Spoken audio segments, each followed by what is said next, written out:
everybody, Cindy A. Lewis here. Welcome. Today's video is the 20th day of 100 days of junk journal pockets. It's hard to believe that we already hit day 20, but I'm so excited for all the 19 pockets that we've already created. I hope you are enjoying this series. It is so fun. If you like junk journals and you need ideas for pockets or page layouts, this is a great reference tool, and it is a digital printable.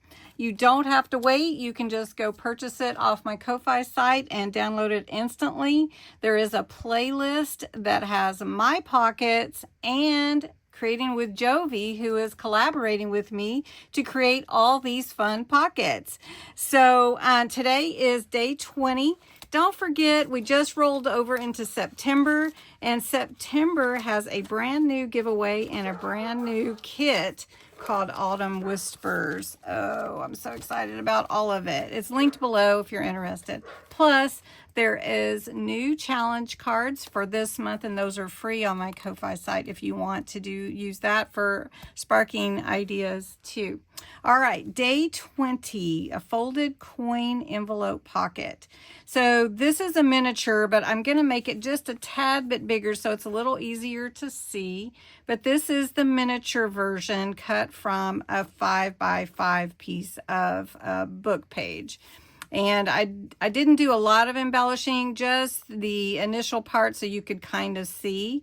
I will tell you, I used this pretty gold cord to do the wrap for my pocket, and I would suggest not using cord.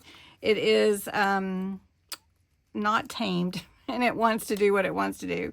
But anyway, so then you create this pocket, and you can put this on your page and put like a little note in there, or ephemera, or pictures, or whatever you'd like to do. See that cord? It's just not cooperating. But anyway, I do have it glued under here, and I put a little of pet tape on here to give it that autumn look. But I didn't do a whole lot of other embellishing other than some inking on the edges, which I call vintagizing. These are actual vintage buttons, and I'm going to trim this little getaway here so it's not so crazy big.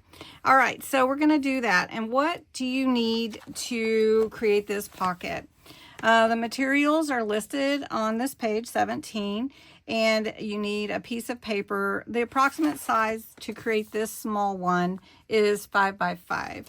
I'm going to use a 6x6 vellum just to give you a completely different look and how the vellum comes together as well.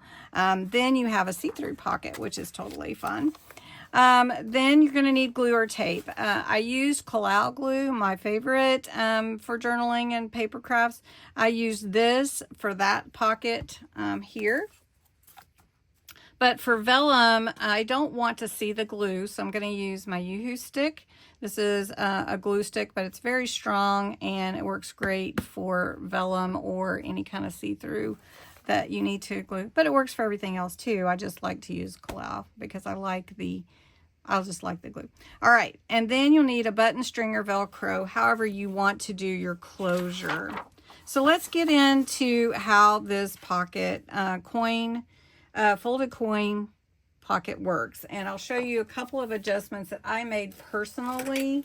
You don't have to, you can just follow the directions. So you fold this into threes and you overlap a little bit. So I'm just going to do it about like this, where I have a little bit of overlap. You can measure if you want to, but I don't really want to. So I'm just going to crease this. You can use a bone folder if you want to, or your scissors, or whatever works for you. Just happen to have my scissors here, so we'll just give a nice little crease. Now this is vellum, so you can see I've overlapped right here. Now what I want to do is glue this overlap. So I'm just going to put a little bit of this Yoo-Hoo stick glue, and I'm just going to try to do it really just on the edge, because I don't want to glue my pocket closed, right? And then we're just going to pull that over onto this vellum here and give it a good press. So this is the first part of the building the pocket. Then you're going to fold up from the bottom. So just a little bit. I'm folding about a 1/2 inch, maybe a little bit less. And I'm going to use my scissors and give that a good crease. Now on the bottom, if you don't want the corners, or if you didn't get it quite right, you can trim that up, or you can hide it with your embellishments, right? Then you need to fold down the top. Now I'm going to fold down the top about 1 inch or so, like this, and give it a good crease, just like that. Now I wanted mine rounded. It looks more like the coin envelope. So I've got my corner rounder. This is not required, but I'm going to go ahead and do that part on my own because I like that look. There we go. Now the other part is I cut this bottom part off for the flap. I didn't want that, so I just came along this side, followed that seam with my scissors down to the fold, and then cut this part off. Then once you have that, I'm not going to glue the top down, but I am going to glue the bottom, and I need to glue inside here as well. So I'm actually going to put a little bit of the liquid glue in here because I'm probably going to cover this bottom part up with embellishments. Then I put the glue on the inside one and try to get this to set pretty quickly for you. And then you basically have your coin envelope created. If you do want the button closure that I put on here, I'm going to show you how to do it. You do have to kind of work with it a little bit because you're putting your button on after you've created your envelope. So the top one is pretty easy. You're going to put it on this side of the flap. And these, again, are actual vintage buttons, so they look very old. And you just need a little bit of thread or string. Mine is a wax thread, so it's really easy to get the buttons sewed on. So I'm just going to put my needle through this side so that I have my string to tie on the outside of the button. And I don't want to pull it that far through. And you just need one. And I usually leave it long and then cut it because it's just easier to handle for tying.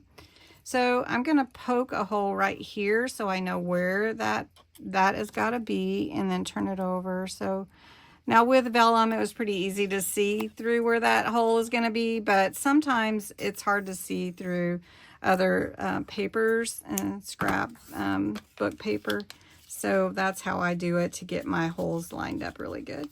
Then I tie a knot. I tie it probably about 3 times to make sure that it's tied tightly. All right, once you have the top button on, it's easy to see where you want your other button to go and how far down you want your tie to be. This one's pretty close, so we don't have to go very far. Plus, it's a little bit easier to manipulate if it's closer to the top here. So what I'm going to do, and this is probably not something you'd really like to do because it's a little bit hard, but I'm just going to poke through and then pull my needle kind of straight up, which my glue hasn't set yet, but we're pushing the window here. So I'm going to do that. Now where I want this other hole to be is right here, and I'm actually going to just hold my envelope a little bit open and poke my hole. Okay. Now this thread is very, very firm, and so if I lose my button, I can actually, once I have my hole here threaded through, then I can actually, let me see, I can't see it. Then I can, oh, my glue, I'm not setting, hold on a second, I'll get it through. Then my button, I'm going to get my button lined up with my needle, and this is because it's in the pocket already that's put together. Sometimes you may want to go ahead and, if you know where it's going to be, but the thing is with the seam here and you have to glue it together, I don't mind working with it a little bit because it makes it look so cool and better.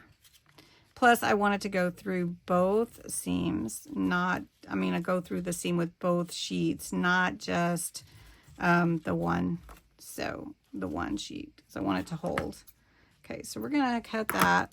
And I was almost out of string or thread there, and that is part of my dilemma because I was stretching it.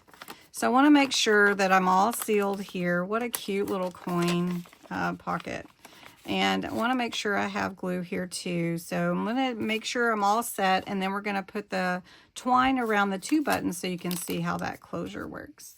All right, I cut a piece of twine, and I'm going to put it and glue it secured under the bottom button because I can leave it attached there. The top one is the one I'm going to have to open and undo often. So I'm just going to put a little glue under this button. And it doesn't matter if it's the liquid glue. And I'm going to push this twine under that button with a pokey tool and just let it set up a little bit. And then I'm going to wrap this around a couple of times so that it's tight. And I want to get that under that button and wrap it around. And then when I want to close it, I wrap it around both buttons like this. And then you have your nice closure. And then you can put whatever you want on the inside. So like for instance, with this one, I may not embellish it because I can see through whatever is on the inside like that. And it's just very cute. Or I may put something here to cover this seam. But this is a really fun folded coin envelope pocket. And you may not have realized how easy it is actually to create this pocket on your own without having to buy them. So I'm going to put a little something here, and I just want to say thank you so much for watching. I hope you make this pocket. I want to see your makes. You can put them in my Facebook group or on my community page. And don't forget to go check out Creating with Jovi and give her some love. Tell her Cindy sent you, and have a great day.